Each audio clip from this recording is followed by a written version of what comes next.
కానీ ఇవాళ పిల్లలు భారతదేశ వ్యాప్తంగా కదం దొక్కుతా ఉన్నారు. ఎక్కడి వారక్కడ రైళ్లలో బయలుదేరి బస్సులలో బయలుదేరి వాళ్ళ తల్లిదండ్రికి కొంతమంది చెప్పకుండానే ఢిల్లీకి చేరుకొని జంతర్ మంతర్లో ఈరోజు తమ గలం విప్పుతున్నారు. అద్భుతమైన పోరాట పటిమ ప్రదర్శిస్తున్నారు.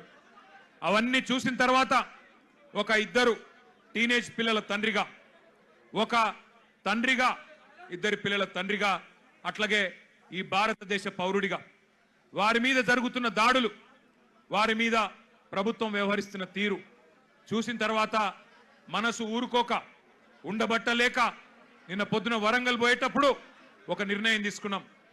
ఏదేమైనా ఈ పిల్లల కోసం ఇలా రాజకీయం లేదు, జెండా లేదు, రాజకీయ ప్రయోజనం ఆశించి కాదు. పిల్లల కోసం మనం కూడా మాట్లాడకపోతే మనం ఇంత స్థాయిలో ఉండి ప్రజాప్రతినిధులుగా ఉండి మనము దండుగా అన్న ఉద్దేశంతో ఇలా పిల్లలతో మాట్లాడాలి, వాళ్ళతోనే మాట్లాడియాలి. వాళ్ళ ఆక్రోశం, వాళ్ళ ఆవేశం, మరి మనందరం కూడా వారి న్యాయం కోసం చేస్తున్న పోరాటానికి అండగా నిలబడాలన్న ఉద్దేశంతో ఈరోజు నిరసన కార్యక్రమం పెట్టుకున్నాం. మరి ముఖ్యంగా బీఆర్ఎస్ అనే పార్టీ ఆనాడు టీఆర్ఎస్ గా ఉద్భవించిన నాడు ఉద్యమంలోంచి, ప్రజా ఉద్యమంలోంచి పుట్టుకొచ్చిన పార్టీ. ప్రజలను తెలంగాణ వ్యాప్తంగా డాక్టర్ బాబాసాహెబ్ అంబేద్కర్ గారు చెప్పినట్టుగా బోధించు, సమీకరించు, పోరాడు అనే అంబేద్కర్ తత్వాన్ని జీర్ణించుకొని లక్షల సంఖ్యలో ప్రజల్ని సమీకరిస్తూ తెలంగాణ ఎందుకు కావాలో వారికి బోధిస్తూ, అట్లాగే ఎక్కడ అన్యాయం జరిగినా పోరాటం చేసిన పార్టీ పెద్దలు కేసీఆర్ గారి నాయకత్వంలో అల్టిమేట్ గా ఢిల్లీ మెడలు వంచి తెలంగాణ సాధించిన పార్టీ బీఆర్ఎస్ పార్టీ. అందుకే ఉద్యమ పార్టీగా ఉద్యమంలో పుట్టిన నాయకులుగా, ఉద్యమంలోంచే ప్రజాప్రతినిధులు ప్రభుత్వాన్ని ఏర్పాటు చేసిన వారుగా ఉద్యమాలంటే, ప్రజా ఉద్యమాలంటే మాకు గౌరవం ఉంది. అందుకే ఆ ఉద్దేశంతోనే వాళ్ళ పిల్లలు చేస్తున్న ఈ పోరాటానికి ఉడతా భక్తిగా కేవలం వాళ్ళకు వెన్నుదన్నుగా మనం నిలబడాలి. ఇలా మన జెండాలతోని వాళ్ళ పోరాటాన్ని మలినం చేయొద్దు. మన జెండాలతోని, మన రాజకీయ ఎజెండాలతోని వాళ్ళ పోరాటాన్ని మలినం చేయాల్సిన అవసరం లేదు. కానీ వారికి అండగా నిలబడి ధైర్యం చెప్పి మీ ఎంబడ మేము కూడా ఉన్నాం, మీరొక్కరు మాత్రమే కాదు అని చెప్పవలసిన బాధ్యత మన మీద ఉన్నది. నిజంగా నాకు నిన్న మొన్న ఢిల్లీలో జరిగిన సంఘటనలు చూస్తుంటే కళ్ళల్లో నీళ్లు తిరిగినాయి. మనిషి అనేవాడికి ఎవరికైనా సరే మనసంటూ ఉంటే ఢిల్లీలో జరిగిన సంఘటనలు చూసిన తర్వాత మనసు చలించక మానదు. పిల్లల్ని కుల్లబొడుస్తున్నారు. ఏమడిగినారు పిల్లలు? ఏం కోరుకున్నారు వాళ్ళు? మోడీ గారు కూర్చున్న కుర్చీ అడిగినరా? లేకపోతే అమిత్ షా గారు కూర్చున్న కుర్చీ అడిగినరా? లేదా ధర్మేంద్ర ప్రధాన్ గారు కుర్చీ మాకు ఈమని అడిగినరా? ఏమడిగినరు? అధికారం అడిగినరా? లేదా మాకు అర్జెంటుగా మీరు రాజీనామా చేసి మాకు అప్పచెప్పండి మీ ప్రభుత్వాన్ని అన్నారా? ఏమడుగుతున్నారు? న్యాయం కోరుతా ఉన్నారు. మాకు అన్యాయం జరిగింది, మాకు న్యాయం చేయండి అని అడిగినారు. విజ్ఞప్తులు చేశారు, వినతి పత్రాలు ఇచ్చినారు, దండం పెట్టారు, దరఖాస్తులు ఇచ్చినారు. చివరికి సోనం వాంగ్చుక్ గారు నిరాహార దీక్ష కూర్చున్నారు. ప్రజాస్వామికంగా గాంధేయ మార్గంలో మహాత్మా గాంధీ గారు చూపెట్టిన బాటలో చివరికి నిరాహార దీక్షకు జంతర్ మంతర్ దగ్గర కూర్చున్నాడు. ఎట్లా అయితే పెద్దలు కేసీఆర్ గారు ఆనాడు తెలంగాణ కోసం చావు నోట్లో తలబెట్టిండో అట్లాగే ఈ పిల్లలకు న్యాయం జరగాలి, ఈ పిల్లలకు జరిగిన అన్యాయం సరిదిద్దాలి కేంద్ర ప్రభుత్వం, అకౌంటబిలిటీ రావాలి, జవాబుదారితనం ఉండాలి సిస్టంలా. అదే విధంగా విద్యా విధానంలోనే సంస్కరణలు రావాలి, రిఫార్మ్స్ రావాలని చెప్పి సోనం వాంగ్చుక్ గారు నిరాహార దీక్ష కూర్చుంటే ఒక్క మీడియా సంస్థ చూపెట్టదు, ఒక్క మీడియా ఓడు రాడు. భయం. ఏం చేస్తారో, ఎక్కడ ఐటీ దాడులు చేస్తారో, ఎక్కడ సిబిఐని పంపిస్తారో, ఎక్కడ ఈడీని పంపిస్తారో, ఎక్కడ తమ వేట కుక్కలను పంపి ఇబ్బంది పెడతారో అని భయం. మీడియా రాలే. కానీ ఏం చేసింది జెన్జీ, యంగ్ జనరేషన్ ఏం చేసింది? ఏ మీడియా గిడియా జాంతానై, మా సోషల్ మీడియా ఉంది చాలు అని చెప్పి ఇవాళ దేశం మొత్తాన్ని కదిలిచ్చింది. అందుకే అంటా ఉన్న మోడీ గారు, మీరు పెట్టుకోకూడనలతో పెట్టుకున్నారు, ఎవరితోనైతే పెట్టుకోవద్దో వాళ్ళతోనే పెట్టుకున్నావు, నువ్వు కొరివితో తలగొక్కున్నావు. మోడీ గారు జాగ్రత్త పడు, తరం మారుతున్నది, స్వరం మారుతున్నది, నవతరం వరస మారుతున్నది. రాజ్యమా ఉలిక్కి పడు, గుర్తుపెట్టుకో, జాగ్రత్తగా ఉండు. వాళ్ళు అనుకుంటే మొన్ననే నేపాల్లో ప్రభుత్వం కుప్పగూలింది. ఈ పిల్లలు తలుచుకుంటే శ్రీలంకలో బగాయించి అక్కడ ఉన్నోళ్లను ఉరికిచ్చి దేశం అవతల దాకా పోయేదాకా విడిచిపెట్టలేదు. కాబట్టి ఎవరితో పెట్టుకోవద్దో మోడీ గారు, వాళ్ళతోనే పెట్టుకున్నావు. వాళ్ళ అహం మీద కొట్టినవి ఇయ్యాల.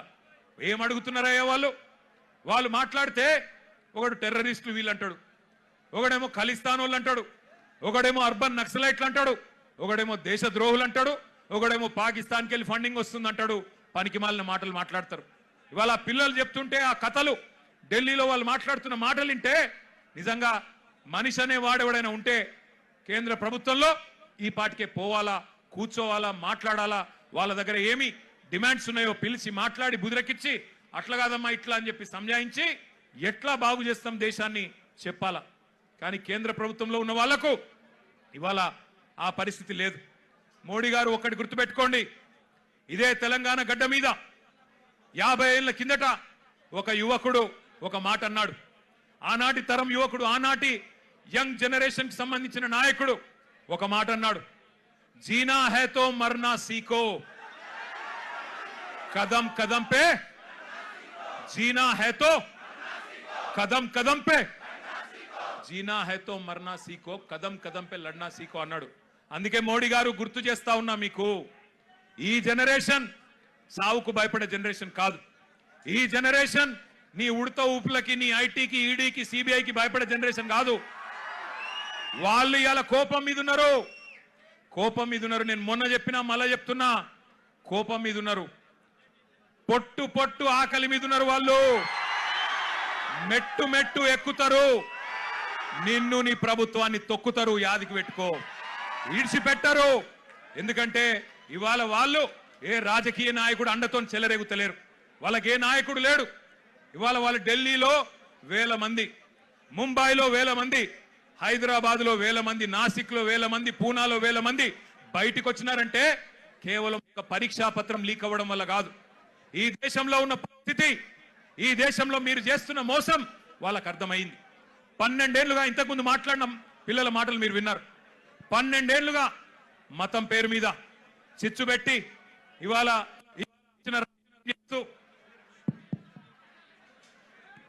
ఇష్టం వచ్చిన వ్యవహారం చేస్తూ, మతం పేరు మీద రాజకీయం చేస్తూ మీరు ఏ రకంగా తప్పించుకుంటున్నారో, ఏ రకంగా అసలు పని చేయకుండా ఎట్లా ప్రజల్ని మోసం చేస్తున్నారో ఇలా వాళ్ళకి అర్థమైంది.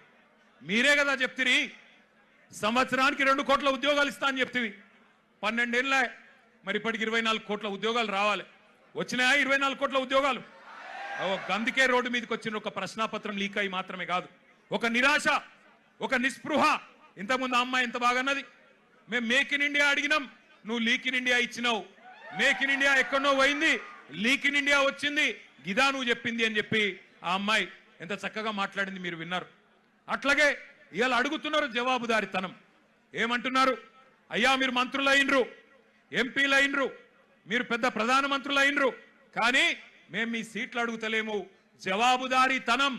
ఒక ప్రశ్నాపత్రం లీక్ అయితే, దేశంలో మీరు ఇచ్చిన ఒక్క హామీ నెరవేరకపోతే మేము అడగద్దా, అడుగుడే తప్పైందా అని అంటా ఉన్నారు.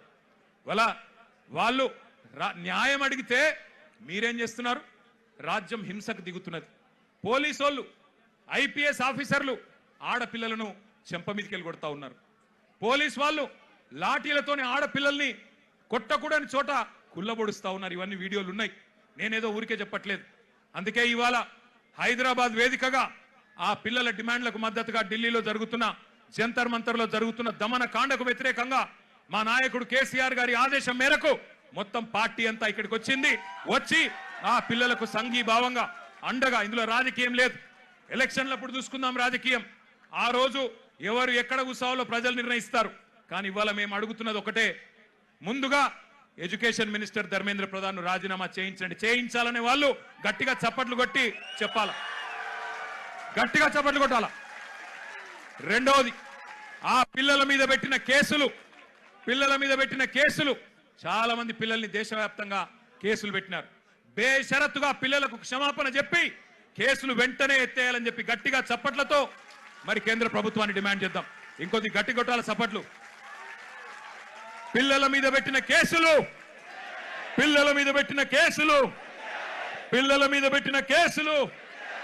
మేము ఇక్కడికి బయలుదేరి వస్తున్నాం పిల్లలతో పాటు నిరసనలో పాల్గొనాలా కేంద్ర ప్రభుత్వానికి సిగ్గొచ్చే విధంగా మరి మాకు లోక్సభలో సభ్యులు లేరు రాజ్యసభలో సభ్యులు ఉన్నారు అక్కడ గొంతిప్పాలా అని చెప్పి మేము బయలుదేరితే విచిత్రం మధ్యలో కాంగ్రెస్ వాళ్ళు మాకు అడ్డం వచ్చింది నాకు ఆశ్చర్యమైంది మేము కొట్లాడుతుంది మోడీ ప్రభుత్వం మీద బీజేపీ మీద మధ్యలో ఇక్కడ చోటాబాయికి ఏం వచ్చిందో నాకు అర్థమైతలేదు నీకేమైందిరా నాయన నేను మోడీనంటే ఈ కేడీ గాడు ఎందుకు ఉలిక్కి పడుతున్నాడు మధ్యలో నేను మోడీని అంటున్నా మోడీ తప్పు చేసిండంటే నీకేంది రోగం మధ్యలో యూత్ కాంగ్రెస్ వాళ్ళు వచ్చి నా కారుకి అడ్డం వచ్చిండ్రు పోలీసు వాళ్ళు సంపుడు చంపి తీసుకుపోయిన మంచిగా నేనేమంటున్నా అంటే ఏం జరుగుతుంది ఈ దేశంలో నువ్వు రావు ఢిల్లీలో రాహుల్ గాంధీ పోయి ప్రధానమంత్రి ఇంటి ముంగట కూర్చుంటే ఈ నల్లమల పిల్లి పోయి కొడంగల్ దాక్కున్నది ఢిల్లీకి పోలే ఈడ పోయి దాక్కున్నాడు అరే మీ మహేష్ గౌడ్ పోయి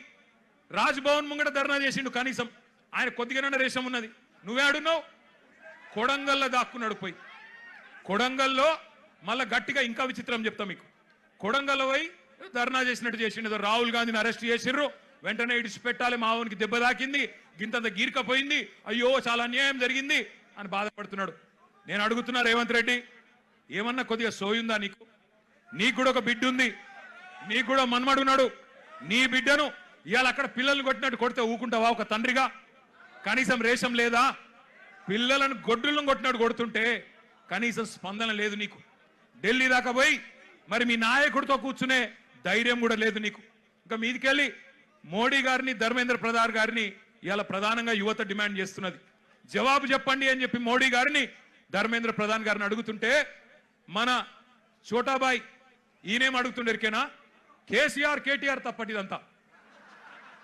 ఎక్కడ దొరికినవయ్యా నువ్వు నాకు అర్థం కాదు దేశమంతనేమో మీ నాయకుడు రాహుల్ గాంధీతో సహా మోడీ ధర్మేంద్ర ప్రధాని ఇద్దరు రాజీనామా చేయాలని వాళ్ళు పెడుతుంటే నీకు కేసీఆర్ తప్ప ఇంకొకరు కళలు కూడా ఇంకొకరు యాదికి రాక మానరిగా నీకు ఆ వెనకటికి ఒక సినిమా ఉంటుంది ఆ సినిమాలు ఇంతకుముందు వచ్చేటప్పుడే మా అన్న ప్రశాంత్ రెడ్డి అని చెప్తున్నాడు అదేంటది కుక్క కథ కదా చిన్న పిల్లగాడు ఒకడు ఉంటాడు వాని ఏం అడిగినా లాస్ట్కి ఏమంటే నాకు కుక్క కావాలి అంటాడు అట్లా ఈయన కూడా అంతే ఇక ఆయన నిద్రలో లేపు ఈ ముఖ్యమంత్రిని నిద్రలో లేపు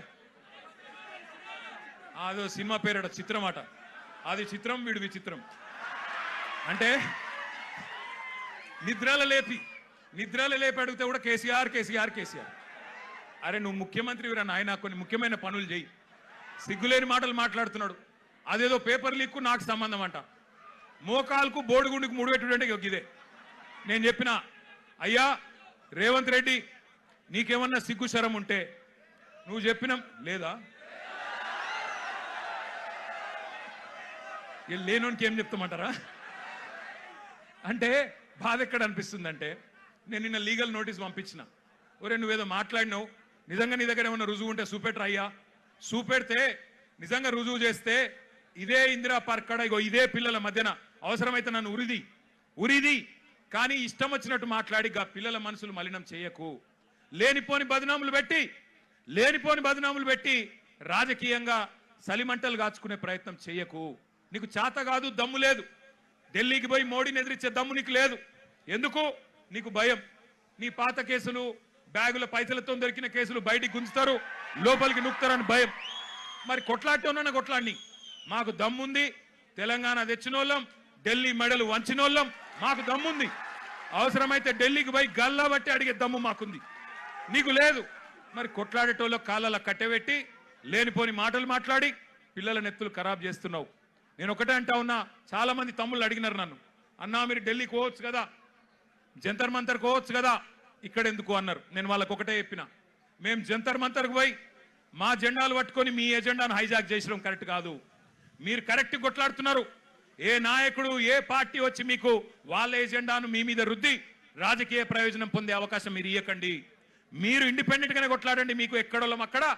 మీకు ఏం కావాలో చెప్పండి పక్కకుండి మేము సహాయం అందిస్తాం మీకు అవసరం పడితే కేసులు అయితే కొట్లాడతాం ఎక్కడి దాకంటే అక్కడ కొట్లాడతాం పార్లమెంట్ లో కొట్లాడతాం అసెంబ్లీలో కొట్లాడతాం శాసన మండలిలో కొట్లాడతాం కానీ మళ్ళా జంతర్ మంతర్ దగ్గర రాజకీయ నాయకులు జమైతే మళ్ళా మొత్తం ఇష్యూ హైజాక్ అయిపోతుంది ఇష్యూ ఆగమైతుంది మోడీకి సందు దొరుకుతుంది ఎందుకు సందు దొరుకుతుంది మమ్మల్ని తిట్టేందుకు సందు దొరుకుతుంది పిల్లలందరూ కాంగ్రెస్ ఏజెంట్లు బీఆర్ఎస్ ఏజెంట్లు అని అనవసరంగా తప్పించుకునే అవకాశం దొరుకుతుంది.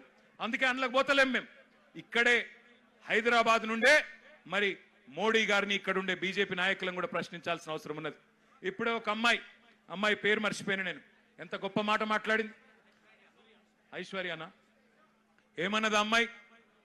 రాజకీయ నాయకుల కొడుకులు రేప్ చేస్తే వాళ్ళకేమో బెయిల్ వస్తున్నాయి, జల్దీ బెయిల్ వస్తున్నాయి, మరి ప్రశ్నాపత్రం లీక్ అయితే ఎందుకు సమాధానాలు వస్తలేవు అని అడిగింది. చెప్తారా సమాధానం ఎవరన్నా? ఈ కేంద్రంలో భారతీయ జనతా పార్టీకి 8 మంది ఎంపీలు ఉన్నారు. ఒక్కడికన్నా ధైర్యం ఉందా ఈ ప్రశ్నకు సమాధానం చెప్పేది? 2 కేంద్ర మంత్రులు ఉన్నారు ఇక్కడ రాష్ట్రంలో, ఒక్కరికన్నా ధైర్యం ఉందా సమాధానం చెప్పేది? మాట్లాడితే దేశం కోసం ధర్మం కోసం. ఏ దేశం కోసం, ఎవడి ధర్మం కోసం? ఈ పిల్లలు దేశభక్తులు కాదా? ఈ దేశం వాళ్ళు కాదా? హిందువులు కాదా కొట్లాడుతున్న పిల్లలు? మరి వాళ్ళకు అన్యాయం జరుగుతుంటే మీకు కళ్ళకు కనబడతలేదా? ఇదేనా దేశం కోసం ధర్మం కోసం అంటే? అందుకే అడగాల్సిన అవసరం ఉన్నది, నిలదీయాల్సిన అవసరం ఉన్నది, ప్రశ్నించాల్సిన అవసరం ఉన్నది, గల్లా వట్టి బజార్లకు గుంజాల్సిన అవసరం కూడా భవిష్యత్తులో వస్తుంది. తప్పకుండా వెనుకకు తగ్గకుండా పోరాటం చేయవలసిన బాధ్యత మన మీదనే ఉన్నది. మీ అందరికీ పిల్లలందరికీ నేను చెప్పేది ఒకటే, కేసీఆర్ గారు 2001లో పార్టీ పెట్టినప్పుడు తెలంగాణ తెస్తా నేను అని చెప్పినప్పుడు ఎవరు నమ్మలేదు, ఎవరు విశ్వసించలేదు. ఈ బక్కపల్సన్ ఆయనతో ఏమైతుంది, ఈయనతో ఏమైతుంది అన్నారు. చాలా మాటలు మాట్లాడిరు, చాలా ఇష్టం వచ్చిన ఇన్సల్టులు చేసిండ్రు. మీతో ఏం కాదన్నారు. మగల ఉట్టింది పుబ్బల పోతుంది, ఈయన గాలికి ఊపితో ఎగిరిపోతాడు, ఈయనతో ఏమైతుంది అన్నారు. కానీ కేసీఆర్ గారు అందుకే మనలో ఆత్మవిశ్వాసం నింపడానికి ఆయన ఒక పాట కూడా రాసిండు స్వయంగా. ఏం రాసిండు అందులో? సిపాయిల తిరుగుబాటు విఫలమయ్యిందని, సిపాయిల తిరుగుబాటు విఫలమయ్యిందని అనుకుంటే వచ్చేదా దేశానికి స్వాతంత్రం? రాజీలేని పోరాటమే విజయం సాధిస్తుంది, ముమ్మాటికి తెలంగాణ రాష్ట్రం వచ్చి తీరుతుంది. ఇది కేసీఆర్ రాసిన పాట. 14 ఏళ్లు సావుకు భయపడకుండా, కేసులకు భయపడకుండా ఎట్లా ప్రజాస్వామ్యబద్ధంగా పోరాటం చేయాలో ఎక్కడికో పోయి నేర్చుకోవాల్సిన అవసరం లేదు. మన నాయకుడు కేసీఆర్ గారు ఆయన చేసిన పోరాటం మీ కళ్ళ ముంగట్నే ఉన్నది. సావు నోట్లో తలబెట్టి తెలంగాణ తెచ్చి ఢిల్లీ మెడలు వంచి 2 ఎంపీలున్నా ఢిల్లీ మెడలు వంచిన నాయకుడు మనకు ఆదర్శంగా మన కళ్ళ ముంగట్నే ఉన్నాడు. కాబట్టి మనకు ఎవరో ప్రేరణ అవసరం లేదు, ఎవరో మనకు స్ఫూర్తినివ్వాల్సిన అవసరం లేదు. మన నాయకుడు కేసీఆర్ గారే మనకు స్ఫూర్తి. రాష్ట్రాన్ని తెచ్చిన తెలంగాణ తండ్రి కేసీఆర్ గారే మనందరికీ స్ఫూర్తి ప్రదాత. నేను పిల్లల్ని కోరేది ఒకటే, మీ కండగా అవసరమైతే నాకు విశ్వాసం ఉంది. ఎందుకంటే కేసీఆర్ గారు కూడా తల్లడిల్లిపోతా ఉన్నారు. కేసీఆర్ గారు కూడా తల్లడిల్లిపోతా ఉన్నారు మీ ఆందోళన చూస్తున్నాడు. ఆయన ఏం చూడకలేడు. సోషల్ మీడియాలో మీ మాట్లాడుతున్న మాటలు, మీరు ఒక్కొక్కరు చెప్తున్న ఆవేదన, మీరు ఏ రకంగా చేస్తున్న నిరసనలు, ఇవన్నీ కేసీఆర్ గారు చూస్తూనే ఉన్నారు. అందుకే అవసరమైతే కేసీఆర్ గారు కూడా తప్పకుండా మీకోసం, మీ భవిష్యత్తు కోసం గతంలోనే చెప్పినట్టుగా ఆయన కూడా he will rise to the occasion. ఆయన కేసీఆర్ గారు ఈ రోజు కాదు, కరోనా టైంలోనే చెప్పిండు, ఇండియా రియాక్ట్స్. కేసీఆర్ చెప్పిన మాట ఇవాళ మీకు ఒక తీరుగా అనిపిస్తుండొచ్చు, కానీ India will react. India has that ability to react. పిల్లలు భారతదేశ భవిష్యత్ నిర్మాతలు, వాళ్ళే ఈ దేశాన్ని కాపాడుకుంటారు, వాళ్ళే ఈ దేశ ముఖ చిత్రాన్ని మారుస్తారు. తమ భవిష్యత్తు కోసం అవసరమైతే ఎంత దాకన్నా పోతారు. India has that ability to react, India has that ability to respond అనే మాట కేసీఆర్ గారు 6 ఏళ్ల కిందట చెప్పిండ్రు. సంవత్సరం కిందట నేను కూడా పోయినా ఒక బొంబాయిలో ఒక ఈవెంట్, ఒక మీడియా ఈవెంట్. అక్కడ మీడియా వాళ్ళు అడిగిరు నన్ను, నేపాల్లో జరుగుతుంది కదా, జెన్జీ ఉద్యమం జరుగుతుంది కదా, భవిష్యత్తులో భారతదేశంలో కూడా జరిగే అవకాశం ఉందా అని అడిగాను. నేను చెప్పిన ఎస్, భారతదేశంలో పిల్లల ఆకాంక్షలు నెరవేరకపోతే, వాళ్ళ ఇష్యూస్ అడ్రస్ చేయకపోతే, వాళ్ళ ఆవేదన అర్థం చేసుకోకపోతే, వాళ్ళకిచ్చిన హామీలు నెరవేరకపోతే ఇక్కడ కూడా తిరుగుబాటు వస్తుంది అని చెప్పిన. చెప్తే అప్పుడు నవ్విండ్రు, వీనికేం తెలియదు అన్నారు. కానీ ఇలా చూస్తున్నారు కదా, సంవత్సరం తిరగకుండానే నాయకుడు లేడు, నాయకత్వం లేదు, రాజకీయ ఎజెండా లేదు, కానీ వేల సంఖ్యలో ఇవాళ కాక్రోచ్ల మాదిరిగా భారతదేశం అంతా కదిలి కాక్రోచ్ అని ఇన్సల్ట్ చేస్తే ఇలా అవే కాక్రోచ్లు ఢిల్లీ మీద దండయాత్ర చేస్తా ఉన్నాయి. వాళ్ళకి రాజకీయం లేదు, వాళ్ళు కోరుతున్నది ఒకటే ప్రధానమంత్రి ప్రశ్నలకు సమాధానం చెప్పాలి. మొదలు ఏమన్నారు వాళ్ళు? ధర్మేంద్ర ప్రధాన్ రాజీనామా చేయాలి అన్నారు. ప్రధాన్ జీ ఇస్తిఫా దో అన్నారు. ఇవాళ ఏమంటున్నారు? ప్రధాని అప్నా మూఖోలో అంటున్నారు. ప్రధానమంత్రి నువ్వు నోరు తెరువు, నువ్వు మాట్లాడు, నువ్వు ఎందుకు చెప్పవని అడుగుతున్నారు. పిల్లలు సూటిగా అడుగుతున్నారు. ప్రధానమంత్రి గారు, परीक्षा पे चर्चा करने वाले प्रधानमंत्री जी परीक्षा लीक पे क्यों नहीं चर्चा करते हो? परीक्षा लीक మీద ఎందుకు మాట్లాడవు? పరీక్ష మీద చర్చ అంటావు, పరీక్ష పై చర్చ అంటావు, పరీక్ష లీక్ల మీద ఎందుకు మాట్లాడవు అని ప్రశ్నిస్తా ఉన్నారు. అట్లాగే ఈ పిల్లలు అడుగుతున్నారు, ప్రధానమంత్రి గారు విశ్వగురువు నువ్వు, విశ్వగురువు కదా, మరి ఎందుకు నోరు విప్పుతలేవు, ఎందుకు మాట్లాడతలేవు అని అడుగుతున్నారు. పిల్లలు అడుగుతుంటే గర్జిస్తుంటే గర్వంగా అనిపిస్తున్నది. ఏమంటున్నారు? మీరు యుద్ధమే ఆపినా అన్నారు కదా, రష్యా యుక్రెయిన్ యుద్ధమే ఆపినోనివి పిల్లల కన్నీళ్ళు ఆపలేవా, పిల్లల మీద జరుగుతున్న దాడులు ఆపలేవా ఢిల్లీలో అని అడుగుతున్నారు. సమాధానం చెప్పే సత్తా ఉందా కేంద్ర ప్రభుత్వానికి? సమాధానం చెప్పే ధైర్యం ఉందా ఈ నాయకత్వానికి నేను అడుగుతా ఉన్నా. ఇవాళ నోటికొచ్చినట్టు మాట్లాడడం కాదు, పిల్లల మీద బ్రాండేసి బదనాం చేయడం కాదు. ఒకడు అర్బన్ నక్సలైట్ అంటాడు, ఒకడు దేశద్రోహి అంటాడు, ఒకడు ఇంకేదో అంటాడు. మాట్లాడితే గొంతు విప్పితే, మీకు వ్యతిరేకంగా గలం విప్పితే ఇవాళ ఇష్టం వచ్చినట్టు గొంతు నొక్కే ప్రయత్నం చేస్తా ఉన్నారు. నాకు ఇంకా అన్నిటికన్నా గొప్పగా అనిపించింది, మీకు చెప్తా. ఎంత బాగా అనిపించిందంటే, నాకు మీకు మద్దతుగా ఏ రాజకీయ పార్టీ రాలే 25 రోజులు, మీకు మద్దతుగా ఏ మీడియా రాలే. మొన్న మీరు చూసిన నేను కొంతమంది మీడియా వాళ్ళు ఆఖరికి అనివార్యంగా పోయినారు. పోతే పిల్లలు అడుగుతున్నారు, ఎక్కడున్నారా 25 రోజులు మీరు, ఎందుకు రాలే, ఎందుకు మా ఆవేదన చూపెట్టలే అని మీడియాను కూడా ఇలా గల్లా బట్టి నీళ్ళ తీసే పరిస్థితి వచ్చింది అనే మాట కూడా నేను విజ్ఞప్తి చేస్తా ఉన్నా. ఇక నడువది మీడియాతోని ఎజెండా సెట్ చేసే రాజకీయం నడువది. మీడియాను అడ్డం పెట్టుకొని, స్లాటర్ హౌస్లను అడ్డం పెట్టుకొని ఇవాళ వ్యక్తిత్వ హననాలు చేసే రాజకీయం నడువది. ఇవాళ పిల్లల దగ్గర పదునైన అస్త్రాలు ఉన్నాయి, వాళ్ళు చూస్తారు. తప్పకుండా భవిష్యత్ నిర్మాతలు మేల్కొన్నారు. నేను మళ్ళీ చెప్తా ఉన్నా, మోడీ గారు నువ్వు ఎవరితోనైతే గోక్కోవద్దో వాళ్ళతోనే గోక్కున్నావు. వాట్సాప్ యూనివర్సిటీ విద్యార్థులు ఇన్స్టాగ్రామ్ జనరేషన్ తో పంచాయతీ పడ్డది వాళ్ళకి. వాట్సాప్ వాళ్ళు అంటే ఎవరు? వాట్సాప్ యూనివర్సిటీ వాళ్ళు అంటే అందుభక్తులు. వాట్సాప్ యూనివర్సిటీ విద్యార్థులకు ఇన్స్టాగ్రామ్ జనరేషన్ కు పంచాయతీ పడ్డది. ఎవరు ఏమైతారో, ఎవరు ఆగమైతారో మీరు చూస్తారు, నేను కూడా చూస్తా. కానీ ఒకటి మాత్రం పక్కా, मैं 2-4 मिनट हमारे जो यहाँ के नेशनल करेस्पॉन्डेंट है, नेशनल मीडिया है, उनसे भी कहना चाहता हूं. आज देश का युवा पूछ रहा है, देश का युवा जाग चुका है, देश का युवा सत्य जान चुका है. सवाल कर रही है केंद्र सरकार से, क्यों नहीं जवाब देते आप? क्यों आप एक मंत्री को, एक आपके केंद्र सरकार में एक मंत्री को बचाने के चक्कर में क्यों पूरे देश का युवा के गुस्सा आप अट्रैक्ट कर रहे हो? क्यों आप ये नाइंसाफी युवा के साथ कर रहे हो? मैं भी एक बाप हूं, 2 बच्चों का बाप हूं. मैंने कल जो देखा, जुलाई 20 तारीख के दिन युवा के साथ दिल्ली में जो सुलूक किया गया, जो जुल्म किया गया, उन पे जो लाठियां बरसी, उनके साथ जो पुलिस वाला बर्ताव कर रहा था, जिस कदर उनको पूरी तरह से कुचल के मार रहे थे, ये देखने के बाद हर नागरिक का, हर हिंदुस्तानी का दिल दुख रहा है. प्रधानमंत्री जी, परीक्षा पे चर्चा करने वाले प्रधानमंत्री जी, परीक्षा के लीक पे भी चर्चा करिए, पार्लियामेंट में जवाब दीजिए, एक बार खुल के बोलिए, बयान दीजिए. क्यों बचा रहे हो धर्मेंद्र प्रधान जी को? क्या जरूरत है, क्या तकलीफ है उनको हटाने में? युवा आपसे सवाल मांग रही है, इस्तीफा दे दो और बाद में एजुकेशन में जो रिफॉर्म वो चाहते हैं आमने सामने बैठ के आप तय करो, पार्लियामेंट के जरिए डिस्कस करो, पूरे देश के सामने ड्राफ्ट रखो, उसके बाद तय किया जाएगा कि कौन क्या है.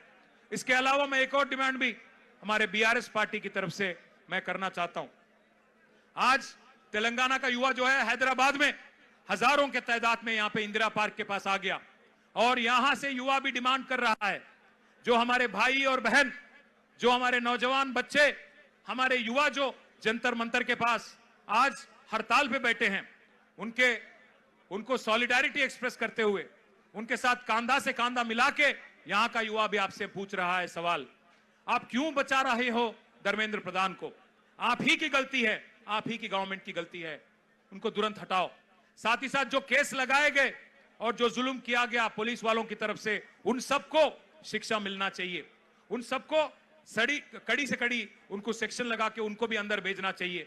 जिनके साथ जुल्म किया गया उन पे भी कार्रवाई करनी चाहिए, और जो बच्चे जिन पे केस लगे हैं वो पूरे केस हटा के आपको उनके साथ भी इंसाफ करना है। చివరగా నేను ముగించే ముందు చెప్పేది ఒకటే, ఈ పోరాటం ఒక ధర్నాతోనో ఒక నిరసనతోనో అయిపోవద్దు. మీరేదైతే మేమెవ్వరూ లేకముందే, మేమెవ్వరూ రాకముందే గొంతులు విప్పి గలం విప్పి మీరు బలంగా నిలబడ్డారో, నేను మీ అందరికీ మాటిస్తా ఉన్నా, ఈ మీ నిరసన, మీ పోరాటం ఒక లాజికల్ కంక్లూజన్ వచ్చేదాకా, కేంద్రం దిగి వచ్చేదాకా, కేంద్రం మెడలు వంచేదాకా మీ ఎంబడ ఒక అన్నలాగా నేను కూడా నిలబడతా. నా వంతుగా ఉడతా భక్తిగా ఎంతైతే అంత నేను కూడా చేస్తా. మా పార్టీ నాయకత్వం మొత్తం కేసీఆర్ గారితో సహా మా పార్టీ నాయకత్వం మొత్తం, గౌరవ ఎమ్మెల్యేలు, గౌరవ ఎంపీలు, గౌరవ ఎమ్మెల్సీలు, అదే విధంగా గౌరవ సీనియర్ నాయకులందరం కూడా ఇక్కడికి వచ్చున్నాం. మీ అందరికీ అండగా నిలబడతాం. 119 నియోజకవర్గాల్లో ఎక్కడి వాళ్ళం అక్కడ మీకు ఏ రకమైన సహాయం కావాలన్నా, ఏ రకమైన కార్యక్రమం చేయాలన్నా వెన్ను దన్నుగా మా అంబర్పేట ఎమ్మెల్యే గారు వెంకటేష్ గారు కూడా అక్కడ ఉన్నారు.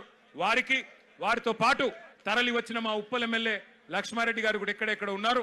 ఇంకా చాలా మంది నాయకులు, గౌరవ ఎమ్మెల్యేలు ఉన్నారు. అందరం కూడా ఎక్కడి వాళ్ళం అక్కడ మీకు అండగా నిలబడతాం. ఈ పోరాటం ఫలించేదాకా మీతో కలిసి నడుస్తామని చెప్పి మీకు మళ్ళొక్కసారి విన్నవించుకుంటూ, జై తెలంగాణ. वी वांट अरे दिल्ली तक सुनाई देना, रेवंत रेड्डी को भी सुनाई देना, we want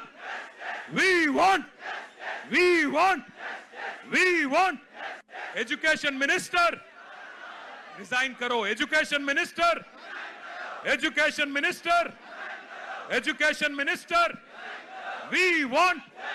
we want thank you. जय हिंद.